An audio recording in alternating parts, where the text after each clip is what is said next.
bi mu ñëwee dolli nañ ko ci beneen 1 million Awa Baldé moo ko yónni te ki mu yónni woon mi ngi tuddoon El Hadji Mamadou Seck mu njëkk a ñëw ñu jox ko 5 millions Awa Baldé ci boppam ñëwaat na jël fa 3 millions chèque baa ngi nii ci boppam Awa Baldé ñëwaat na jëlaat fa beneen 3 millions chèque baa ngi nii Awa Baldé ñëwaat na jël fa 10 millions jëlaat fa 4 millions jël na fa au total une somme de 50 millions payée intégralement avec les décharges et signatures de madame Awa Baldé bi loolu lépp jàllee Awa Baldé ci boppam ñëw na en 2020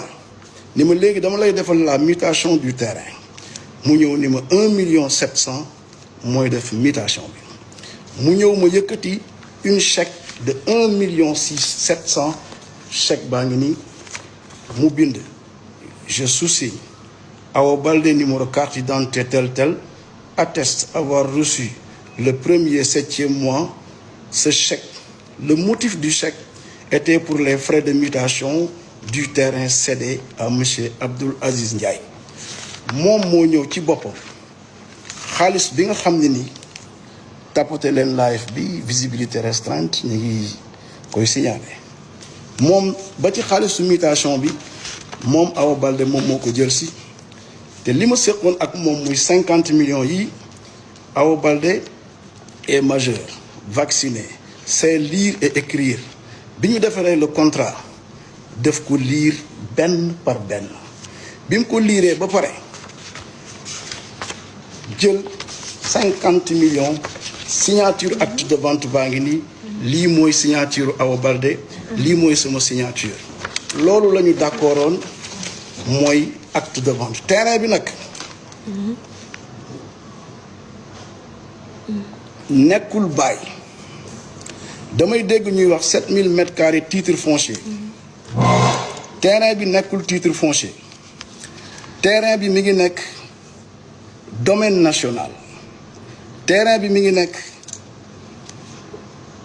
domaine national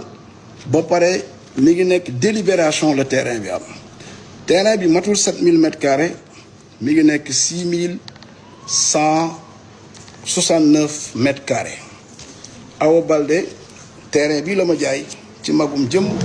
mu signé un contrat ñu bindante ma yëkkati fay ko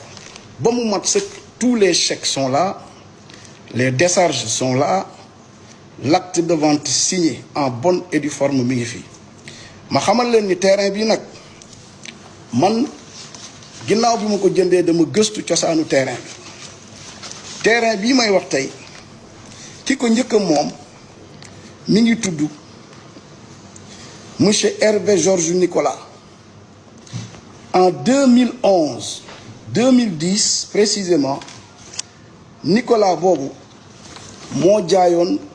Daniel Lejeune terrain bi acte de cession bi nga xam ni moom lañ jënde woon terrain bi mi ngi nii te terrain bi damay dégg Awa Baldé ni moom moo ko moom ma xamal Sénégal yépp ni terrain bi Awa Baldé musu ko jënd musu ko moom musu ci def xaalisam ki jëndoon terrain bi mooy le jeune bi nekkoon ex jëkkëram le jeune bi muy jënd terrain bi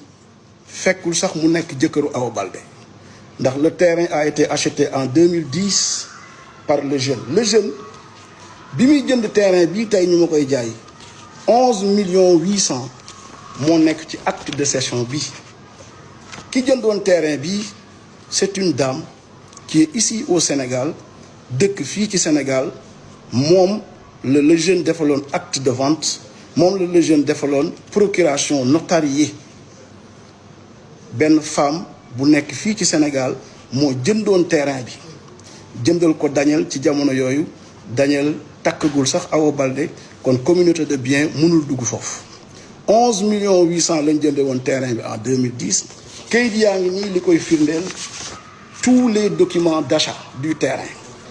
te ci biir document yi doo ci gis fenn fu ci turu Awa Baldé figuré ci biir document yi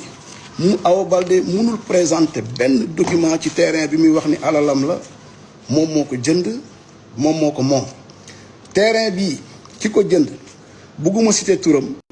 Awa Baldé xam na ko c'est une dame qui est ici kooku lañ defaloon procuration en 2010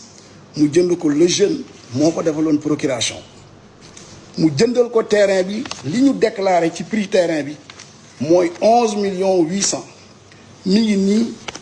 en bonne et due forme ku ci nekk tey mën nga ko am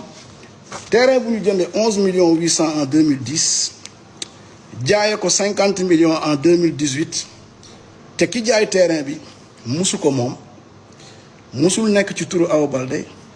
ki miire terrain bi ki ko clôturé maa ngi dégg mu naan terrain bi dañ ko clôturé et nangam ki clôturé terrain bi femme bi jëndoon terrain bi moo ko fay xaalis ki ko clôturé woon mi ngi dund boo demee Saly mën naa la wax kii moo clôturé woon terrain bi ki gasoon teen yi mi ngi dund te Awa Baldé fekke ko yëgu ko musul jënd terrain bi. terrain bi le jeune